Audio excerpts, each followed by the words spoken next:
Hello friends, कैसे हैं आप लोग। आई होप आप सभी बहुत ही अच्छे होंगे।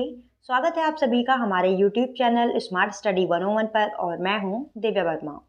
दोस्तों, आज की वीडियो सभी विद्यार्थियों के लिए महत्वपूर्ण है। अगर आपको मुंशी प्रेमचंद्र का जीवन परिचय पढ़ना है तो ये वीडियो आपके लिए बहुत ही हेल्पफुल रहेगी। मैंने डिटेल से इस वीडियो में मुंशी प्रेमचंद्र का जीवन परिचय, साहित्यिक परिचय और उनकी रचनाओं के बारे में बताया हुआ है।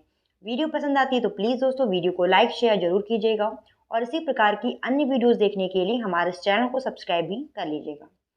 अब एक महत्वपूर्ण चीज़, जो भी विद्यार्थी बीए सेमेस्टर 4 में हैं, बीए सेमेस्टर 4 में हैं लखनऊ यूनिवर्सिटी के, तो उनके सिलेबस में मुंशी प्रेमचंद्र का गबन उपन्यास है और गबन उपन्यास से संबंधित मैंने बहुत सारे क्वेश्चन ऑलरेडी सॉल्व कराए हुए हैं। अगर आपने वीडियोस नहीं देखी तो जाकर देख लीजिए। और कुछ प्रश्न आपके मुंशी प्रेमचंद्र से संबंधित भी आ सकते हैं, तो आपको उनका जीवन परिचय, उनकी रचनाएं, उनका साहित्यिक परिचय, उनका जो जन्म है, कहाँ पर मृत्यु हुई, माता पिता, सारा कुछ आपको इस वीडियो में बता दिया जाएगा। और सब चीज़ें आपको नहीं पढ़नी है, वही चीज़ें आपको बताई जाएंगी। मतलब बताया तो सारा कुछ जाएगा, लेकिन मैं बताऊंगी ये चीज़ें महत्वपूर्ण है, यहाँ से प्रश्न पूछा जा सकता है, तो उन पर आप लोग ध्यान दीजिएगा। बाकी जिनको इनका जीवन परिचय पढ़ना है वो सारी चीज़ें देखेंगे। ठीक है, क्लियर हुआ इतना? चलिए देखते हैं। तो जीवन परिचय है मुंशी प्रेमचंद्र का और इनका समय आप लोग याद रखिएगा। समय क्या है? 1880 में इनका जन्म हुआ, 1936 ईस्वी में इनका देहांत हुआ, इनकी डेथ हुई। तो ये आपका हो गया, ये इनका हो गया समय, ध्यान रखिएगा 1880 से 1936। फिर आगे देखते हैं जन्म व शिक्षा। प्रेमचंद्र का जन्म 31 जुलाई 1880 ईस्वी को वाराणसी यानी बनारस में, बनारस कहाँ पड़ता है? उत्तर प्रदेश में। तो उत्तर प्रदेश या फिर यूपी के लम्ही गांव में एक कायस्थ परिवार में हुआ था।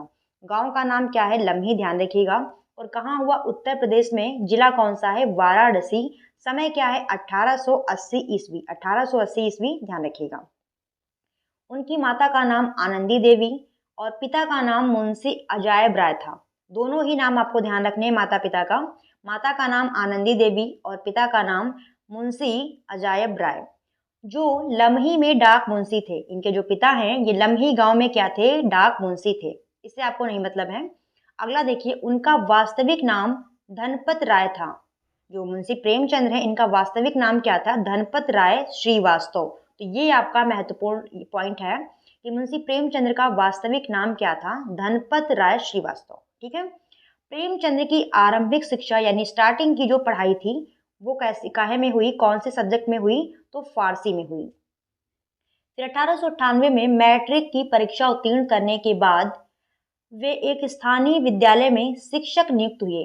नौकरी करने के साथ ही साथ उन्होंने पढ़ाई भी जारी रखी। 1919 में अंग्रेजी, फारसी और इतिहास विषय लेकर बीए किया और बीए पास करने के बाद वे शिक्षा विभाग के इंस्पेक्टर पद पर नियुक्त हुए। प्रेमचंद्र के माता पिता के संबंध में रामविलास शर्मा लिखते हैं कि जब वे 7 साल के थे, यानी प्रेमचंद्र जब 7 साल के थे, तभी उनकी माता का स्वर्गवास हो गया, यानी देहांत हो गया, मृत्यु हो गई। और फिर 15 वर्ष के हुए तो उनका विवाह कर दिया गया। जब वो 7 साल के थे तो उनकी माता गुजर गई और जब वे 15 वर्ष के हुए तो उनका विवाह कर दिया गया और 16 वर्ष के होने पर उनके पिता का भी देहांत हो गया। उनका पहला विवाह 15 साल की उम्र में हुआ और 1906 में उनका दूसरा विवाह शिवरानी देवी से हुआ। तो ये इनकी पत्नी है। पहली पत्नी के बारे में यहाँ पर कुछ नहीं दिया हुआ है, दूसरी पत्नी के बारे में दिया हुआ है शिवरानी। तो आपको ध्यान रखना है मुंशी प्रेमचंद्र की पत्नी कौन थी? शिवरानी। ठीक है। और जो कि बाल विधवा थी, इससे नहीं मतलब है, नाम ध्यान रखिएगा, शिवरानी। 1921 में असहयोग आंदोलन के दौरान महात्मा गांधी के सरकारी नौकरी छोड़ने के आह्वान पर स्कूल इंस्पेक्टर पद से त्यागपत्र दे दिया। मुंशी प्रेमचंद्र जी ने जो ये स्कूल के इंस्पेक्टर पद पर नियुक्त हुए थे तो इन्होंने यहाँ से इस्तीफा दे दिया। इसके बाद उन्होंने लेखन को अपना व्यवसाय बना लिया और ये लेखन कार्य करने लगे। लंबी बीमारी के बाद 8 अक्टूबर 1936 को उनका निधन हो गया। तो ये समय आपको ध्यान रखना है, डेट 8 अक्टूबर, भले ही आप ना ध्यान रखें, लेकिन 1936 ये जो समय है ये आपको अच्छे से याद होना चाहिए। फिर अब आता है इनका साहित्यिक जीवन या फिर साहित्यिक परिचय। उनका पहला उपलब्ध लेखन उर्दू उपन्यास असरारे माबिद है, जो धारावाहिक के रूप में प्रकाशित हुआ। प्रेमचंद्र का दूसरा उपन्यास हम खुरमा व हमसवाब है, जिसका हिंदी रूपांतरण प्रेमा नाम से 1907 में प्रकाशित हुआ। फिर 1908 ईस्वी में उनकी पहली कहानी सोजे वतन प्रकाशित हुई। ये आपका महत्वपूर्ण है, सोजे वतन खूब पूछा जाता है। ये किसका है? तो ये किसका है? ये कहानी संग्रह है जो कि मुंशी प्रेमचंद्र का है और इसका प्रकाशन कब हुआ? 1908 में, ध्यान रखिएगा। देशभक्ति की भावना से ओतप्रोत इस संग्रह को अंग्रेज सरकारों ने प्रतिबंधित कर दिया और इसकी सभी प्रतियां जब्त कर ली। नाम से लग रहा है सोजे वतन, ये देश प्रेम से ही संबंधित होगा। तो जब ये जो सोजे वतन इनका कहानी संग्रह है ये प्रकाशित हुआ तो अंग्रेज सरकार, मतलब तब अंग्रेजों का शासन भारत में था ही, तो उन्होंने इस जो कहानी संग्रह इसकी सभी प्रतियां जब्त कर ली और इस पर प्रतिबंध लगा दिया। फिर आगे देखिए, 1915 में उस समय की हिंदी मासिक पत्रिका सरस्वती के दिसंबर अंक में पहली बार उनकी कहानी सौत नाम से प्रकाशित हुई। फिर 1918 में उनका पहला हिंदी उपन्यास, ये आपका महत्वपूर्ण पॉइंट है, उनका पहला हिंदी उपन्यास सेवा सदन प्रकाशित हुआ। तो सेवा सदन का समय क्या है? 1918 में ये प्रकाशित हुआ और ये इनका पहला हिंदी उपन्यास था, तो ध्यान रखिएगा।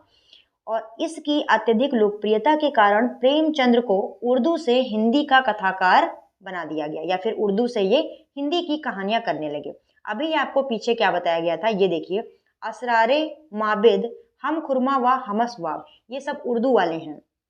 फिर इनका जो सेवा सदन है ये इतना लोकप्रिय हुआ, लोगों को इतना पसंद आया कि इन्होंने उर्दू से हिंदी में कहानियां ये करने लगे। इन्होंने लगभग 300 कहानियां और 1.5 दर्जन उपन्यास लिखे। ऐसे ही इनको उपन्यासकार नहीं कहा जाता है, 300 इन्होंने कहानियां लिखी हैं और 1.5 दर्जन उपन्यास लिखे हैं। फिर प्रेमचंद ने जागरण नामक समाचार पत्र व हंस नामक मासिक साहित्यिक पत्रिका का संपादन किया। महत्वपूर्ण पॉइंट है, हंस पत्रिका इनकी खूब पूछी जाती है कि हंस पत्रिका का संपादक कौन है, तो कौन है? मुंशी प्रेमचंद्र। फिर आगे आती हैं इनकी प्रमुख रचनाएं, इन्होंने कौन कौन सी रचनाएं की। तो जो महत्वपूर्ण रचनाएं हैं आपके पेपर में पूछी जा सकती हैं वो आप लोगों को बताई जाएंगी। तो सबसे पहले इनके उपन्यास हम लोग देख लेते हैं। पहला है सेवा सदन, इसका समय है 1918 और साथ ही साथ आप लोगों को ये भी पता होना चाहिए कि इन्होंने अपने उपन्यासों में कौन से उपन्यास में किस चीज़ का चित्रण किया है, क्या उस उपन्यास में दिखाया है। तो देखिए यहाँ पर जो इनका सेवा सदन उपन्यास है यह स्त्री समस्या पर केंद्रित उपन्यास है। इसमें दहेज प्रथा, अनवेल विवाह, वैश्यावृत्ति और नारी पराधीनता यानी स्त्री पराधीनता आदि समस्याओं के कारण और प्रभाव शामिल हैं। फिर अगला आता है प्रेमाश्रय, इसका समय है 1922 और यह किसान जीवन पर उनका पहला उपन्यास है। ध्यान रखिएगा, जो प्रेमाश्रय उपन्यास है ये इनका किसान जीवन पर आधारित पहला उपन्यास है। तो आपको ये भी ध्यान रखना है कि प्रेमाश्रय किसान जीवन से संबंधित उपन्यास है और ये इनका किसान जीवन पर आधारित पहला उपन्यास है। फिर आता है रंगभूमि, इसका समय है 1925 ईस्वी। फिर नेक्स्ट है निर्मला, ये 1927 ईस्वी इसका समय है और यह अनवेल विवाह की समस्याओं को रेखांकित करने वाला उपन्यास है। जो निर्मला है इसमें भी इन्होंने अनवेल विवाह की ही समस्याएं दिखाई हैं। फिर आता है कायाकल्प और इसका समय है 1928 ईस्वी। गबन उपन्यास ये आपके सिलेबस में है तो इसके बारे में आपको विधिवत पता होना चाहिए, सारी चीज़ें आपको पता होनी चाहिए। इसका समय 1931। उपन्यास की कथा रमानाथ तथा उनकी पत्नी जालपा के दाम्पत्य जीवन, रमानाथ द्वारा सरकारी दफ्तर में गबन और जालपा का उभरता व्यक्तित्व इत्यादि घटनाओं के इर्द गिर्द घूमता है। तो गबन उपन्यास में क्या है, रमानाथ नायक है और उसकी जो पत्नी है जालपा वो उपन्यास की नायिका है। तो इन्हीं के दाम्पत्य जीवन के इर्द गिर्द उपन्यास घूमता रहता है। ठीक है। फिर आता है कर्मभूमि। कर्मभूमि का समय है 1932 और यह अछूत समस्या, उनका मंदिर में प्रवेश तथा लगान इत्यादि समस्याओं को उजागर करने वाला उपन्यास है। पहले क्या था, अंग्रेजों का भारत में शासन था तो अंग्रेज जो छोटे किसान थे उनसे बहुत लगान लेते थे। ठीक है, लगान वसूली होती थी, तो उसी पर आधारित ये उपन्यास है। ठीक है। अगला है गोदान, इसका समय है 1936 और यह उनका अंतिम अपूर्ण उपन्यास है, यानी इस उपन्यास को अंतिम पूर्ण उपन्यास है। अंतिम पूर्ण उपन्यास है। वैसे इससे आपको ज़्यादा मतलब नहीं है।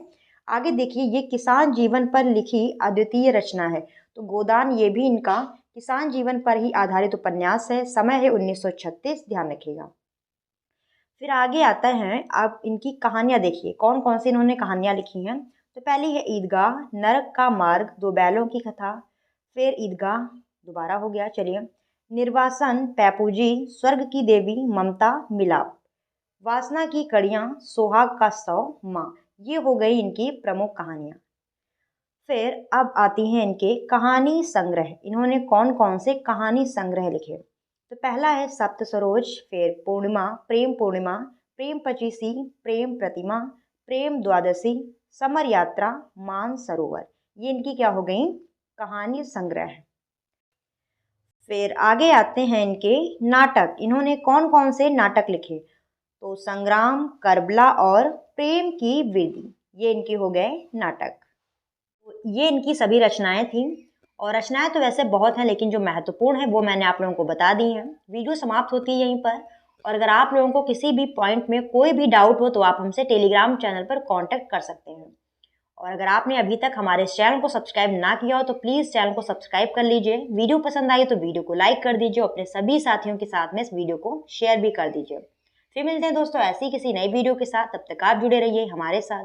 धन्यवाद दोस्तों, जय हिंद।